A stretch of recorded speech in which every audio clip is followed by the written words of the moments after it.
예, 안녕하십니까. 예, 2부 두 번째 발표를 맡게 된 서울대 사회학과의 임동균이라고 합니다. 제 발표는 디지털 세계에서 플랫폼 사회에서 우리의 어떤 자아 그리고 우리의 자아가 보여주는 어떤 독특한 개인성의 모습들이 지금 바뀌고 있지 않을까. 우리도 잘 모르는 사이에 이런 좀 문제 의식을 가지고 한번 그 이야기를 보고자 했습니다. 그래서 제가 10분을 딱 맞추기 위해 약간 원고 비슷하게 이제 준비를 해왔는데 그거를 약간 읽는 방식으로 좀 진행을 하도록 하겠습니다. 시간을 좀 잘 지키기 위해서요. 그래서 그동안 많은 어떤 사회 과학적 혹은 사회 철학적 연구들이 개인의 자아가 형성되어 있는 그 방식이라는 게 역사적 과정을 통해서 계속 이제 변해왔음을 이제 다양하게 지적해 왔습니다. 뭐 일례로는 뭐 전통적 자아는 이러한 모습을 띠고 있었고, 근대적 자아는 예를 들자면 어떤 자율성이라든가 개인주의라든가 내적으로 통일된 자아의 모습, 그리고 그와 명확히 구분된 외부, 이런 것으로 정의될 수 있다고 했고, 반면에 이제 포스트 근대적 자아가 이제 20세기 후반에 이제 그 제시가 되면서 근대적 자아는 그것과는 좀 반대의 모습인 것으로서, 그래서 차이도 강조하고 다양성도 강조하고 여러 가지 이제 파편화된 모습들, 국지적 지식 이런 걸로 묘사될 수 있음을 이제 강조를 했는데요. 포스트 근대라는 게 그만큼 이제 모든 사회적 힘들을 해체시켜 버리는 이제 과정이었다고 이제 할 수가 있겠습니다. 그래서 어떤 해체의 힘, 파편화의 힘, 그 자본의 힘 외에는 어떠한 힘도 용납되지 않는 이제 이런 그 맥락이 있는 건데, 이제 이런 흐름 속에서 이제 개인들은 자신의 어떤 바이오그래피를 이제 구성을 해내야 되고, 그 방식은 이전과는 달라질 수밖에 없다. 그래서 예를 들면 앤서니 기든스는 개인들은 자신들만의 어떤 스토리가 있는 트래젝토리, 궤적에 기초한 어떤 바이오그래피를 꾸려가야 한다. 울리백은 사람들이 끊임없이 그래서 실험적인 자아의 바이오그래피를 만드는 상황에 이제 처해져 있다. 바우만 같은 경우에는 이제 그 전까지의 바이오그래피는 또 처분해 버리고 새로운 걸 만들고 또 처분하고 이런 식으로 사람들이 이제 자기 바이오그래피를 만들어 간다, 이런 이야기들을 이제 제시를 했던 것 같습니다. 근데 이제 그런 포스트 근대적 상황에 이어서 지금 플랫폼 사회가 오면서 이러한 자아의 어떤 관리라든가 그 바이오그래피의 어떤 작성 이런 것들이 더욱 쉽게 가능해지고, 자기 전시를 위해서 또 필요한 그 전략으로 그 디지털 플랫폼 공간이 이제 활용이 되죠. 그래서 특히 소셜 미디어 같은 경우에는 그래서 사용자들이 훨씬 자기 모습을 어떻게 보면 대성화도 하고 양화도 하고 생산도 하고 규율도 하고 하는 속성을 이제 그 가지고 있어서, 그런 플랫폼 사회에서는 그런 자아의 어떤 고정된 모습이 훨씬 더 유연하고 다차원적이고 좀 액체화된 그러한 과정이 있는 것이라고 할 수가 있겠습니다. 그래서 근데 이제 그 세상이 이제 모든 그 당위성 있는 것들이 이렇게 다 해체가 되고 모든 중심성이 전부 다 이제 파편화가 되는 그 시대에서, 그리고 경제적으로 불안한 포스트 코로나 그 사회에서 지금 사람 결국 그러면 남게 되는 것은 무엇인가? 아까 뭐 제가 자본의 힘도 얘기했지만, 제가 생각하기에 일상생활 속에서 사람들에게 가장 끝까지 남아서 사람들에게 다가오는 것은 어떤 뭐 이게 좀 그 용어이긴 한 현상학적 체험 중에 가장 기본적인 단위라고 할 수 있는, 그 본질적인 것이라 할 수 있는 감각질, 퀄리아 같은 것이 아닐까. 감각질은 이제 그 뭐 용어인데, 이제 그 예를 들어서 여러분들이 빨간색 어떤 것을 보면 그 빨간색이 주는 그 느낌이 있지 않습니까?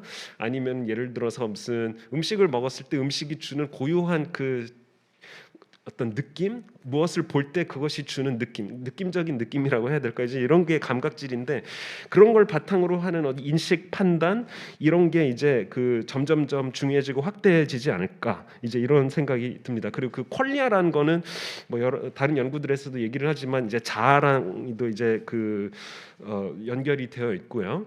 근데 이제 참 다시 앞으로 넘어가겠습니다. 이제 제 생각에 이제 그 디지털 플랫폼 그 시대에서 이 퀄리아 감각질이 중요해지는 것, 혹은 그냥 감각이 중요하게 되는 거는 크게 세 가지 메커니즘이 있는 것 같습니다. 예를 들어서 플랫폼 자체의 어떤 인터페이스랑 모듈레이션 때문에 감정적 반응이나 도덕적 반응을 이제 계속 유도를 합니다.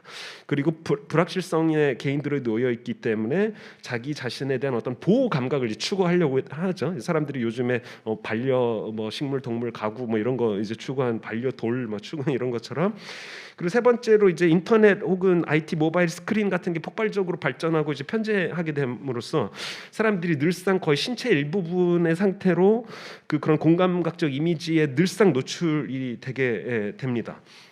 그래서 이런 그 맥락이 좀 있는 것 같고요. 그래서 제가 생각하기에 플랫폼 공간이라는 거는 일종의 감각의 제국이라는 걸로 이제 우리가 표현을 할 수 있지 않을까. 제가 이제 뭐 그 학부생들이랑 같이 하는 연구 중에 하나를 보니까 유튜브 댓글들을 분석해 보니까 유튜브 댓글에 쓰이는 단어들이 뭐 너무 여러분들 다 아시는 그런 강조하는 감정적인 말들, 어떤 감탄사, 부사, 형용사, 뭐 의세어, 의태어 뭐 이런 것들이 훨씬 많이 쓰이고, 뭐 퓨 리서치 센터 같은 데서 그 분석한 것도 보면 좀 비판적이고 좀 감정이 많이 실린 이제 글들일수록 라이크도 많이 받고 공유도 많이 받고 이제 이런 것으로 이제 그 나타나고요.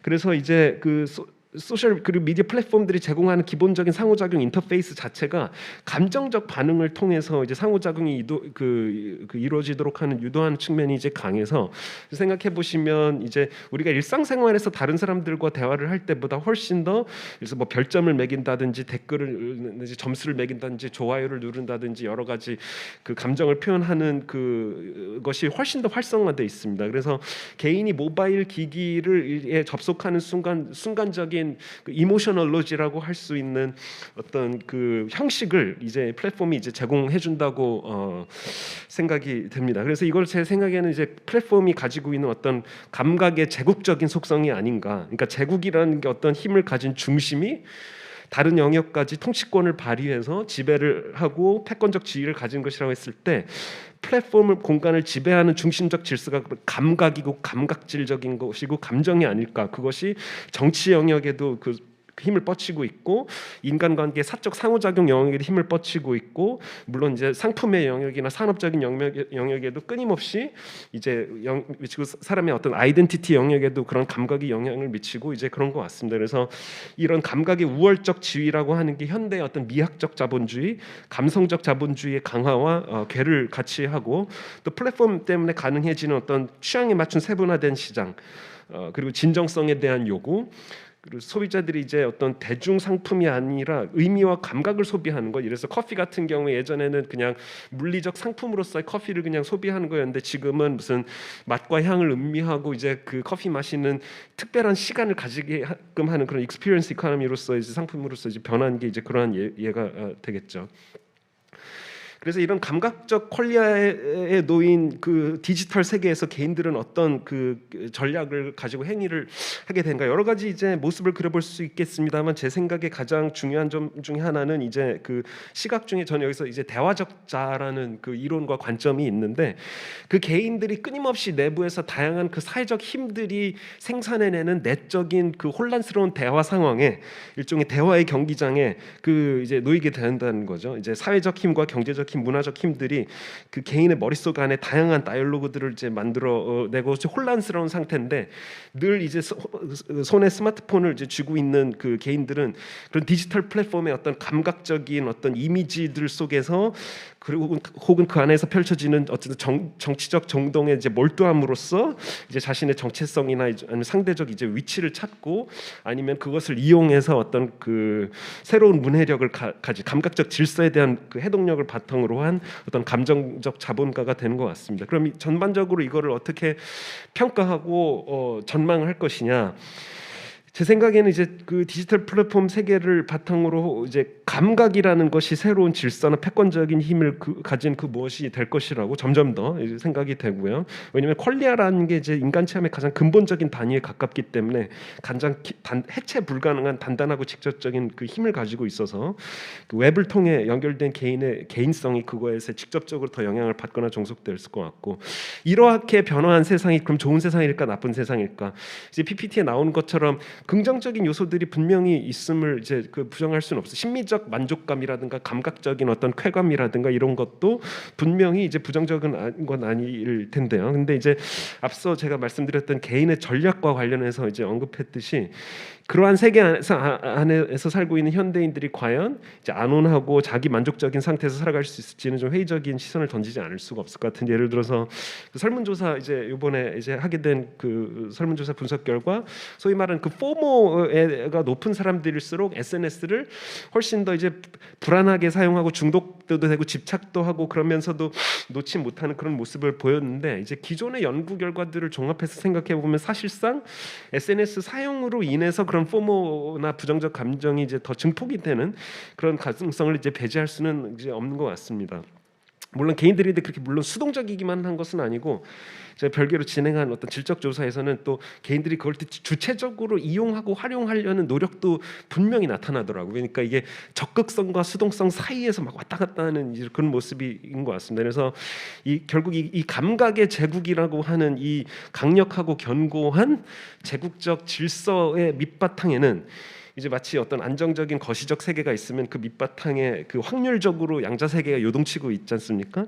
결국 만족과 불안 사이에서 끊임없이 불안하게 진동하고 있는 개인들의 심리적 상태와 어떤 내적 자아가 놓여 있음을 이제 짐작을 할 수가 있을 것 같습니다. 그러니까 현대 사회의 여러 가지 다양한 거시적 힘들이 그 개인 내부 안에서는 지속적으로 자기 의심, 자기 만족, 자기 칭찬, 자기 비하, 자기 치유, 자기 몰아붙이기 등등 혼란스러운 어지러운 자기와의 대화를 지속하게끔 이제 하고, 하지만 이제 그러한 와중에서 이제 그 개인들은 이 감각의 제국 안에서 그것을 자신의 어떤 정체성의 공간으로 삼고 자기 자신을 이제 포지셔닝을 이제 해야 되는데, 여기서 이제 좀 회의적인 질문이 들죠. 그렇게 거기서 이제 진정성을 이제 표현하는 이제 표현적 개인주의의 어떤 압박 속에서 진정성을 표출해야 되는데, 진정성이 그렇게 진정하다면 왜 우리 눈에 보이는 그 많은 진정성들은 그렇게 다 천편일률적인 것인가라는 질문을 이제 던지지 않을 수 없는 것 같습니다.